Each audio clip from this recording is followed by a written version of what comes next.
after day, we toiled. My father, my brother Claudius, pulling grains for the Oregon takers in the city, as our kind had done for generations. We were young, but the work made us old. Our backs ached, our hands bled, the sun tortured our skin. In the worst times, it felt as though death would claim us before the day was through. It was on one such afternoon that I was fated to first hear that glorious sound. A whisper I strained to hear in a tongue not of man, but of something else, something grander, a language I understood instinctively, the language of desire. It said, "Fear not poverty. Poverty is the bitter soil in which sweet desire blossoms."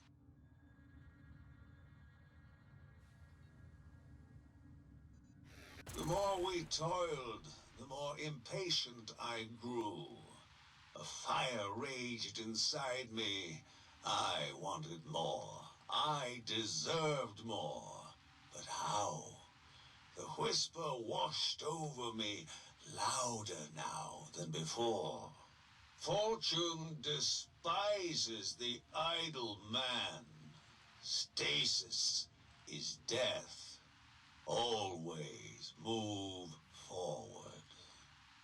And so, with only the whisper to guide me, I straightened my back, wiped the dirt from my hands, and left.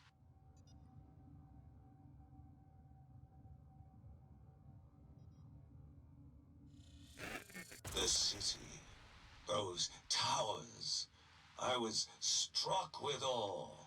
What glorious totems of greed these Oregon had built. Built on our backs. Their wealth was my wealth. I was starved, while our masters were fat and full and warm. They flaunted their wealth, left it sitting there for the taking. Priceless gemstones decorating the tower gates. I was afraid, but the whisper gave me courage. Be envious, covet, then take what you desire. So that is what I did.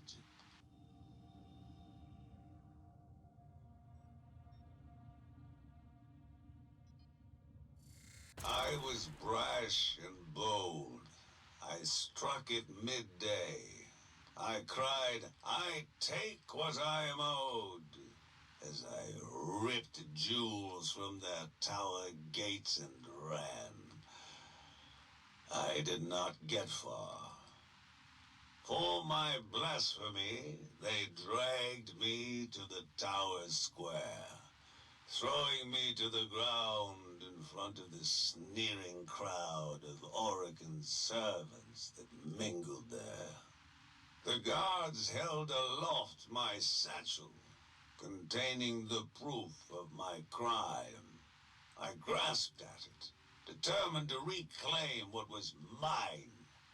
He snatched my arm, held me high, and, with a dash of his plasma dagger, severed my left hand. The crowd jeered, yet I felt no pain, only clarity, for the whisper was with me again. It said, "Deception is the sword of wisdom. Be wise." They took my hand that day, but they did not take what I had earned.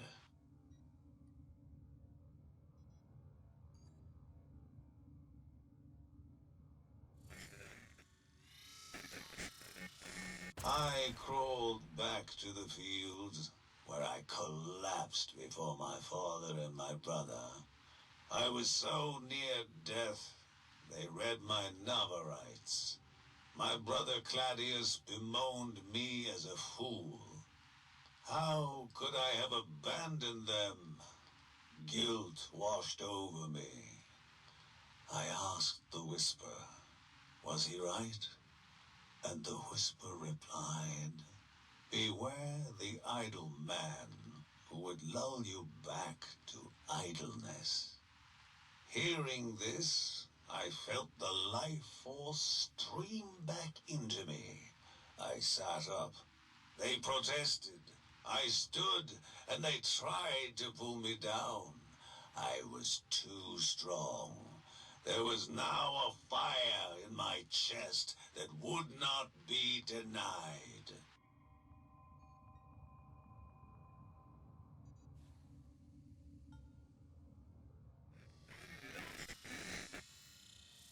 Moving swiftly from sickbed to field, I fell to my knees beneath that relentless sun, my chest afire as it moved to my throat, robbing me of breath. Certain death had finally found me. I made one last heave. I spat it out. A molten red gemstone of the purest, clearest rubido.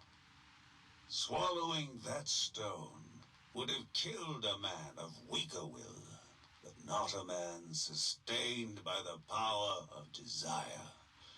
It was worth more than my family had made in 10 generations. It would fetch enough to feed us all for a lifetime. As I stared into its brilliant facets, a familiar voice rushed through me. Contentment is idleness. Desire inspires action. Nurture all desires. And so, with my brother and father pleading for my return, I once again left for the city.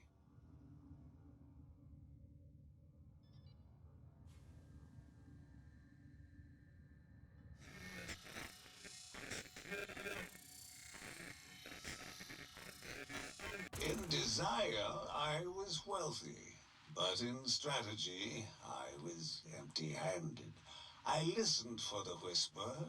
It said, money begets money. With my jewel as collateral, I secured a loan, and with that sum, I gave my own loans to poor men like me who desired more. With each loan, I dispensed truths I had learned from the Whisper.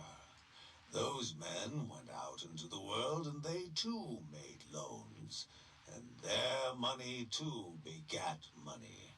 Word spread fast. Men flocked to hear me. I told them of the evils of contentment and idleness. I taught them the gift of desire.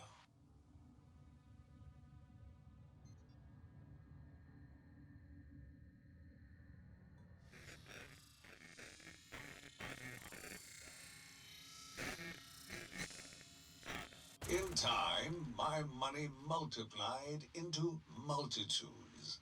With this wealth, I made my body whole again. Then news came. Father had collapsed in the field. I rushed back to my family's humble farm to be by his side, but his death was sudden.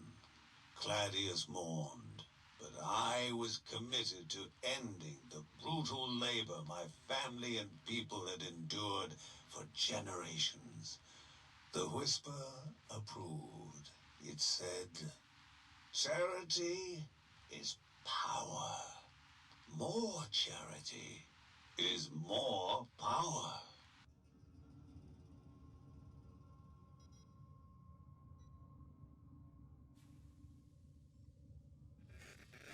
Claudius begged me to stop my megadoses. If you build a city on these fields, what will we eat?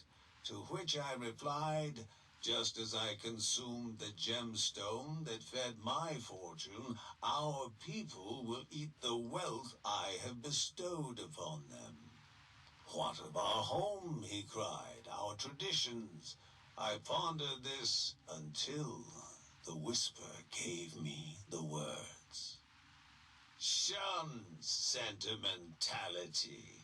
It is a weakness that binds the idle man.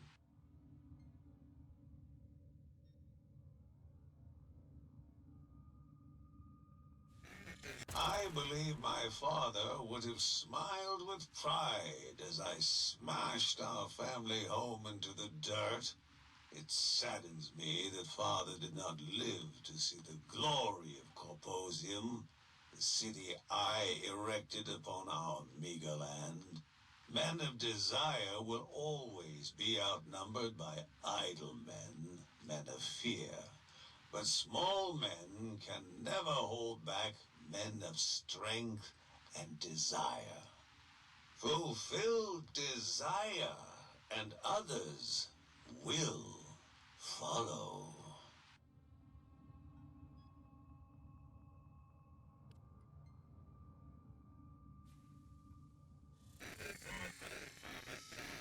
My gift to the future is an idea.